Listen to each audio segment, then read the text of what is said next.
할렐루야, 복된 아침입니다. 새 찬송가 284장, 오랫동안 모든 죄 가운데 빠져 함께 찬양하시면서 10월 1일 화요일 가정에서 드리는 새벽 예배를 시작하겠습니다.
세상 근심 구름 간 곳 없어지니 하나님의 빛이 영화롭도다. 주의 그 사랑 한량없도다.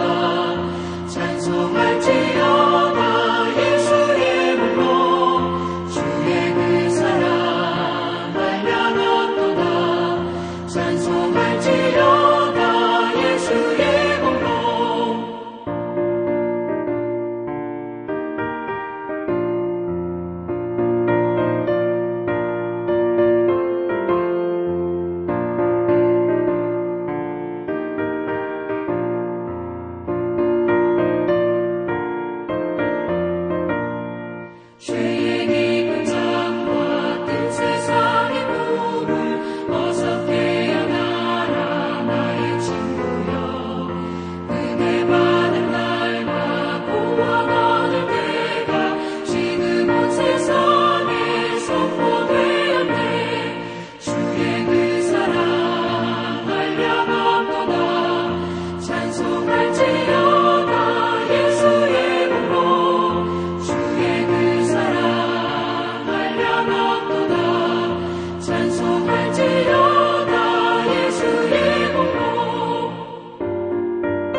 10월 한 달은 영적 각성과 부흥을 위해 기도합니다. 오늘 우리 ANC 교회가 성령 충만으로 영적 각성과 부흥이 있게 하소서, 이 제목으로 함께 기도하시겠습니다. 사랑과 은혜가 풍성하신 하나님, 10월 첫날을 우리에게 허락하시니 감사합니다. 올해도 어느덧 끝을 향하고 있습니다. 올 한 해 주님을 믿는 것과 아는 일에 하나가 되어 그리스도의 장성한 분량이 충만한 데까지 자라났는지를 뒤돌아보면 주님 앞에 참 부끄럽고 죄송하기만 합니다. 오늘 새로운 한 달을 주셨으니 다시 한번 주님 앞에 바로 서서 성령 충만을 사모하며 영적 부흥이 우리 안에 일어나게 하여 주시옵소서. 주님 마음을 시원하게 해드리는 자들이 우리 모두가 되게 하시고 우리 교회와 이 땅의 영혼들에게 주님의 사랑을 증거하는 자들 되게 하여 주시옵소서. 이제 말씀 듣습니다. 주님의 그 말씀이 깨달아지는 은혜 허락하여 주시고 믿음으로 말씀을 살아내는 결단이 있게 하여 주시옵소서.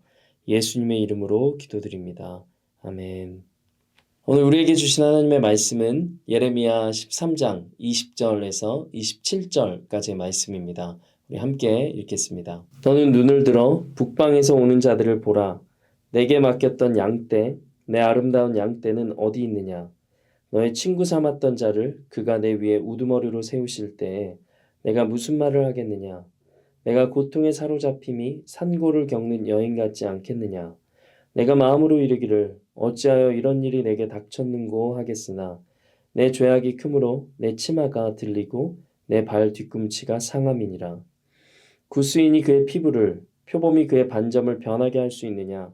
할 수 있을진데 악에 익숙한 너희도 선을 행할 수 있으리라. 그러므로 내가 그들을 사막바람에 불려가는 검불같이 흩으리로다. 여호와의 말씀이니라. 이는 내 몫이요 내가 헤아려 정하여 내게 준 분기시니 내가 나를 잊어버리고 거짓을 신뢰하는 까닭이라. 그러므로 내가 내 치마를 내 얼굴에까지 들춰서 내 수치를 드러내리라. 내가 너의 간음과 사악한 소리와 들의 작은 산 위에서 내가 행한 음란과 음행과 가증한 것을 보았노라. 화 있을진저 예루살렘이여, 내가 얼마나 오랜 후에야 정결하게 되겠느냐 하시니라. 아멘. 오늘은 수치를 드러내시는 하나님이라는 제목으로 하나님 말씀 증거하겠습니다. 예레미야는 계속해서 백성들을 향해 하나님의 심판의 메시지를 증거하고 있습니다. 오늘 본문 20절과 21절 말씀으로 같이 확인하겠습니다. 너는 눈을 들어 북방에서 오는 자들을 보라.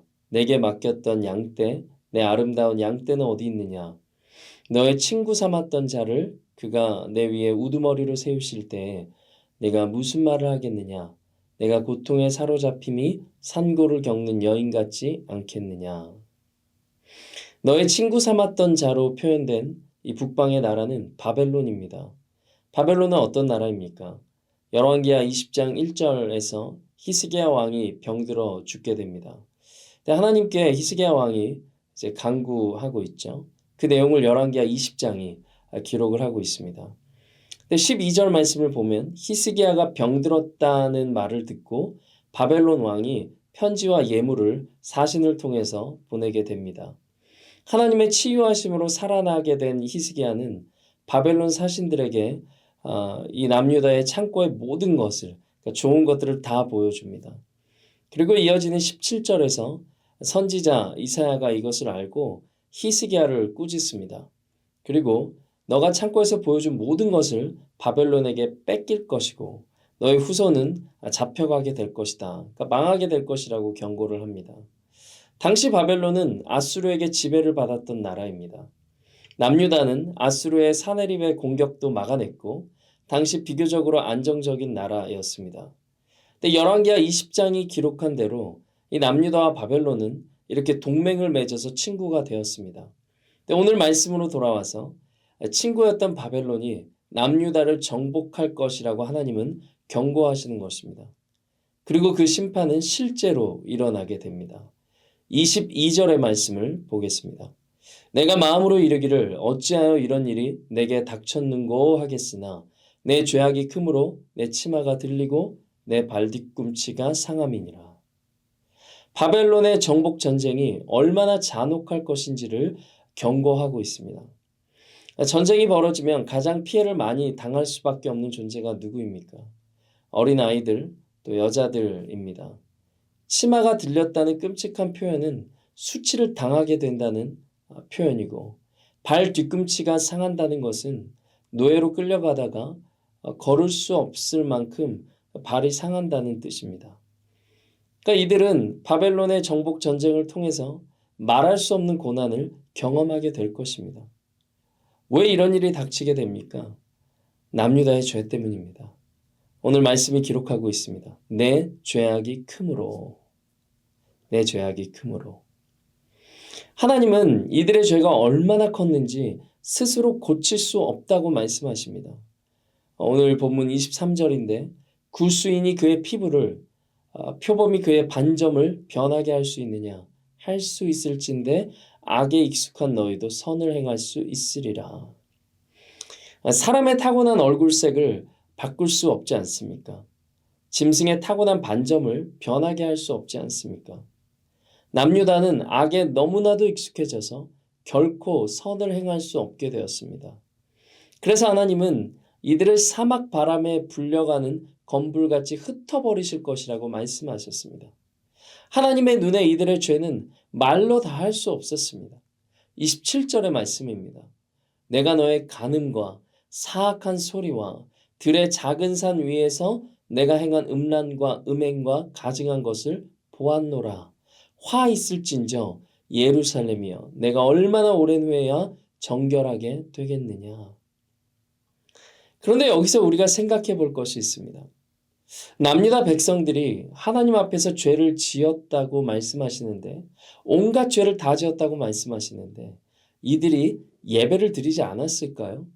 아닙니다. 이들은 죄를 지으면서도 여전히 예배는 꾸준히 드렸습니다. 이들이 하나님께 심판을 받는 이유는 예배를 드리지 않는 죄를 지어서가 아니었습니다. 하나님께 드리는 제물에 흠이 있어서도 아니었어요. 하나님은 앞서 11장 15절에서 거룩한 제물 고기로 내 재난을 피할 수 있겠느냐라고 말씀하셨습니다. 하나님께 바쳐진 제물의 고기는 여전히 거룩했습니다. 이들은 율법대로 흠이 없는 짐승을 구별했고 정한 시간에 맞춰서 하나님께 예배했습니다. 그러나 하나님은 이들의 예배를 받지 않으셨어요. 왜냐하면 이들은 하나님께 예배하면서 동시에 바알에게도 분향했기 때문입니다. 하나님을 섬긴다고 예배하면서도 자기 자신이 주인이 되어서 살았기 때문입니다. 오늘 우리도 많은 예배를 드리고 있죠. 새벽 예배도 있고 금요 워십도 있고 주일 예배도 있고 어린이들은 교육부 예배도 있습니다. 또 개인적인 경건 생활도 있습니다. 하나님께 우리는 많은 예배를 드리고 있습니다. 그러나 예배의 형식을 갖춘 것으로 예배를 드렸다고 생각한다면 이것은 착각일 수 있습니다. 우리가 예배를 드리지만 여전히 삶에서 죄를 짓고 우리의 몸만 예배당에 머무른 채로 우리의 마음과 정신은 다른 데 팔려 있다면 그 예배를 하나님께서 기뻐 받으시는 예배라고 말할 수 있을까요? 우리 주님은 현재 우리가 드리는 예배를 다시 한번 점검하라고 말씀하고 계십니다. 남유다에게 바벨론 정복의 참혹한 현실을 미리 예고하시는 것도 이들이 돌이키라는 뜻이었습니다. 오늘 이 말씀이 우리를 점검하는 계기가 되기를 소원합니다. 우리의 마음이 하나님을 향해 예배하고 우리의 삶이 하나님이 기뻐하시는 삶이 되기를 바랍니다. 예수님을 구주로 영접한 이들은 그 삶의 주인이 내가 아니라 예수님이시라는 고백을 한 자들입니다. 지금 우리의 삶의 주인이 예수님이 아니라 여전히 나라면, 또 내 자녀라면, 돈이라면, 우리의 계획이라면 이제 돌이켜 예수님을 우리 삶의 주인으로 다시 한번 모셔드리기를 바랍니다. 구스인이 그 피부를 바꾸지 못하고 표범이 그의 반점을 변하게 할 수 없듯이 신앙의 형식만 남은 채로 오랜 시간이 지난다면 우리의 믿음 생활은 돌이키기 어렵습니다. 오늘 깨닫게 해주시는 부분마다 돌이켜 주님의 뜻대로 살아가시기를 주님의 이름으로 축복합니다. 이제 다음으로 예레미야 말씀을 묵상할수록 예레미야 선지자의 안타까운 심정이 느껴집니다. 하나님의 심판의 메시지를 전달해야 되는데 22절과 같이 참담한 상황을 어떻게 전할 수 있었겠습니까? 이 예레미야가 얼마나 괴로웠겠습니까? 남유다 사람들은 들을 귀가 없는 자들이었습니다. 이들에게 선포하고 또 선포해야 되는데 듣지를 않으니까 얼마나 답답했겠습니까? 그래서 예레미야의 눈에는 눈물이 마를 날이 없었습니다. 예레미야는 긍휼과 애통하는 마음으로 평생을 살아야 되었습니다. 근데 오늘 우리도 예레미야와 같은 부르심을 받았다고 생각합니다. 우리가 먼저 참된 예배자가 되어서 애통하는 마음으로 주변을 살피는 부르심입니다. 우리의 삶이 하나님의 메시지가 되어서 하나님을 증거하는 부르심입니다. 우리의 이웃과 이 땅을 돌이켜보면 우리가 흘려야 될 눈물이 얼마나 많이 있습니까? 우리의 주변을 돌아보면 우리가 긍휼히 여겨야 될 이들이 얼마나 많이 있습니까? 하나님이 주인 되시지 않는 삶에는 참된 행복과 기쁨이 존재할 수 없습니다. 오늘 우리의 말과 삶에 주님이 주인이 되셔서 오늘도 하나님의 말씀을 증거하는 우리 모두 되시기를 주님의 이름으로 축복합니다. 네, 말씀 들은 것 놓고 같이 함께 기도하겠습니다. 말씀으로 우리를 깨닫게 하시고 돌이키게 하시는 참 좋으신 하나님, 두렵고 떨리는 마음으로 하나님의 말씀 앞에 섭니다. 우리 삶의 주인이 내가 아니라 하나님 되심을 다시금 깨닫게 하시니 감사합니다. 지금껏 내 삶의 영역마다 예수님을 주인으로 모시지 않았던 부분을 주님께 내어 드리기를 원합니다. 그렇게 결단하는 모든 심령들의 삶 가운데 주님 다시 주인으로 찾아와 주시옵소서. 우리의 삶이 주님을 예배하는 삶이 되기를 원합니다. 형식만 남은 예배가 아니라 진정으로 주님을 예배하는 자 되게 하시고 우리 가정과 교회와 또 이웃과 이 땅에 선포하시는 하나님의 메시지를 우리의 삶과 입술로 증거하는 자들 되게 하여 주시옵소서. 우리를 사명자로 부르시는 주님, 예레미야와 같이 애통하는 자가 되기를 소원합니다. 한 사람을 품고 눈물로 기도할 때마다 부어주시는 주님의 사랑이 우리 안에 있게 하여 주시옵소서. 이제 갖고 있는 여러 가지 기도 제목들을 갖고 주님 앞에 나아갑니다. 주님 앞에 기도할 때 주님의 음성 듣게 하시고 주님의 손길을 체험하는 시간 되게 하여 주시옵소서. 감사드립니다. 예수님의 이름으로 기도드립니다. 아멘. 네, 이제 갖고 계신 기도 제목들을 갖고 주님 앞에 나아가겠습니다. 복된 하루 되시기를 바랍니다.